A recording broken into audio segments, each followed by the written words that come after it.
Hey guys, welcome back to Hugs and Honey. I am Mama. Good to see you today. So I am following up on my video from yesterday.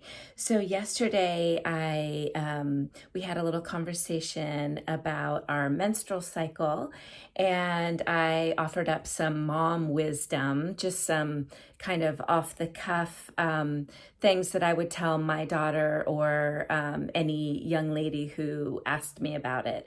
So it wasn't super technical, but I always like to follow up and make sure I'm giving you guys the best information, the most scientific and medical that we can find. Sometimes I just, give you mom information, which is what happened yesterday, which was actually pretty darn accurate. So I'm happy about that. But today I wanted to share with you something that I learned in this book, which is called, it's the American Girl book, actually. It's The Care and Keeping of You, the body book for younger girls. So I am just consulting this book as another reference that we can use for this topic of our period. And so I'm just going to read to you a little bit about on this chapter about getting our period. And just so we can have sort of an authority viewpoint on it, the scientific and official viewpoint on it, or at least from this book. I'm sure they did their research because what they're saying is pretty much what we talked about yesterday. So getting your period, there are probably no words that may make you feel as excited, scared, or just plain confused, right? It can be very confusing. So what is your period anyway? It's short for menstrual period, the time of month when fluid containing blood flows out of the uterus through the vagina. So we talked about that yesterday. It's usually just a little bit, about 3 tablespoons. It usually lasts about 2 to 8 days. Some girls have a period that goes every 25 days, and other girls have it about every 40 days. So, all of those are normal. And when you first start getting your period, though, the length of time between your periods is inconsistent. So it's probably going to change month after month. So that's why I recommended that you guys start keeping track of the first day of your period so that you can start to learn and predict when it's going to come so you can prepare in advance for that. At first, the idea of getting periods may seem kind of gross, but periods are a sign that your body is healthy and working properly. It's preparing to do the grown-up work of having a baby someday. Every month, your body practices for this by building a nest, a place for a baby to grow inside your uterus, which is kind of kind of below your belly button area. The nest is a lining of blood and other fluid that builds up on the uterus walls. Because there is no baby, the lining is shed and you have a period. It's all controlled by hormones, the chemicals that change your body from little girl to grown-up woman. So that is, the scientific explanation of what is happening in your body. And so the hormones play a big role in our mood and in sort of our perspective before and during our periods. And different days we know are more challenging than others. Usually the couple days before your period and the few days at the beginning of your period are the hardest. And then maybe 2 weeks after the beginning of your period, when you're ovulating, that's another thing. You might start to get crampy and feel a little uncomfortable then too. So that's totally normal. Let's see, most girls start to get periods between the ages of 9 and 15. You can't predict exactly when you'll get your first period, but your body may give you clues that it's on its way. Let's see, most girls start to menstruate or get their periods a couple years after their breasts have started developing and their pubic hairs have begun growing in. That's hair down there, right? And under your armpits. Can other people, and on your legs too. Can other people tell whether you've gotten your period yet? Nope, not unless you tell them. So the first time it happens, It may announce itself with a big red, rusty red, or dark brown stain in your underpants. What do? Don't panic. Wipe yourself off as well as you can. If you don't have a pad or tampon or don't know how to use one, just take toilet paper and wad up a toilet paper. I like to kind of just like lay pieces down flat and just make multi-layers. And you can use that in a pinch anytime. That's a great little trick to use. So you can use toilet paper or tissue paper. You could also use paper towels when necessary. So you can just fold those up and put them in your underwear like we talked about yesterday. And then it says, find your mom, an older sister, or a woman that you trust, and take a deep breath and say, I think I just got my period. Do you have something I can use? And you may feel like crawling into a hole, but remember, getting your period is normal. There's no reason to be ashamed. And the older person will probably remember how it felt her first time and will be glad to help. I'll just share with you my first time. My mom said, oh my gosh, I'm so excited, let me see. And I thought that was like the most disgusting thing I had ever heard of. And I said, absolutely not. You are not going to go see. So I thought that was kind of funny. I thought I would share that with you. My daughter invited me to see. So, it just takes all different types of, everyone is different. That's all. Everyone is different.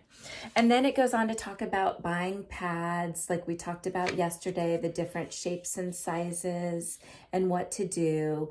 It talks about really the main difference is, are you going to buy pads or tampons? I would recommend starting with pads first and then moving on to tampons later on. And then it talks about when to change your or replace your pad or tampon. And they say every 2 to 4 hours to prevent leaks and odor. If you have to go to the bathroom in the meantime, you can hold the string of the tampon out of the way so it doesn't get wet. I would actually recommend just you use the string, you pull it out, and then you put another one in. Like we talked about yesterday. We talked very explicitly about how to put a tampon in yesterday. And if you need more explanation, please let me know. It also recommends wrapping up the pads so that in toilet paper and then throwing them in the wastebasket, like we talked about yesterday. Once your periods become regular, they usually last about the same amount of time each month. So mine were usually like 3 to 4 days, and some people's last like 7 days. So you'll be able to tell when your period is winding down because the flow is usually heaviest in the beginning or middle and then starts to trickle off toward the end. You may not even see any blood on the pad or tampon for several hours or even a whole day. The color may change too, from bright red to brown. It's a good idea to wear a panty liner for a day or two, even after you think your period's over, just to protect your underwear from getting dirty or, the inside of your pants or, pants that you're wearing. If you go more than 2 days without seeing blood, your period is probably finished. So that's good information to take note of. And then it also talks about keeping track. So mark it on the calendar. And when you do, the first time that you see blood is day 1. So you can just remember that. And so here it talks about how to put in a pad. We talked about that yesterday. I only explained it so you can kind of see the different. She's unwrapping it here. She's sitting down. She's putting it in her underwear. And then I think that's the way it's working. Yeah. And then when she's done, she's pulling out of her underwear. She's wrapping it up and she's wrapping it up with toilet paper and putting it into the trash can. Okay. And then let's see, sneak attacks. Okay, so these are some questions that they answered. I just want to quickly go through these because I think that it's kind of worth going through. Body talk. If you feel like your menstrual cycle is taking you for a ride, don't worry. In no time at all, you'll learn to take your periods in stride. Sneak attacks. What if my period starts in school or church or in a public place and I don't have a pad or tampon? And what if it leaks on my clothes before I can stop it? That's a real fear that a lot of women have. So let's find out how they answer this. If you get caught unprepared, don't panic. Make a temporary pad out of folded toilet paper, facial tissue, or paper towel and put it in your underpants, just like we just talked about. Then ask the school nurse, a teacher, or a friend if she has a spare pad or tampon. Some public restrooms have little coin-operated machines where you can buy it. If you do leak, tie a sweater, shirt, or jacket around your waist to make a fashionable cover-up until you can change your clothes. That's a really good trick. I've done that before. Chances are no one will notice a thing, okay? And most of the time, no one notices the pad that's there either, okay? So it feels like they can because you sometimes feel like you're wearing a diaper or something. But don't worry, everyone feels that way, and it's not as noticeable as it feels. P.S. Cold water is best for getting blood stains out of clothes. So you can just rinse out that area with cold water, kind of use the fabric to rub against itself. And that seems to work the best for me. And then maybe follow up with a little pump of hand soap or something. And you can just take the material and use the material itself and rub it on itself. Don't grab a paper towel or anything and use that because it doesn't seem to work as well, just in my own personal opinion. And I'm an expert at spilling things on myself and just being kind of messy overall. So I'm expert cleaning. Okay, then tampon versus pads. How am I supposed to know if a pad or a tampon is just right for me? It all depends on what you're most comfortable with. Both are safe and reliable if used properly. You really can't go wrong either way. Some girls who play sports prefer tampons because they don't show through a uniform or bathing suit and they can be worn in the water. So that's a good thing to keep in mind too. Some girls like tampon because they keep you feeling dry. You can hardly tell you even have your period. But other girls like pads because they're so simple to use. They're easy to change and they know when to change them. But don't be afraid to experiment with pads or tampons and you can just figure out which one you like. You might end up buying both so that you have both as an option.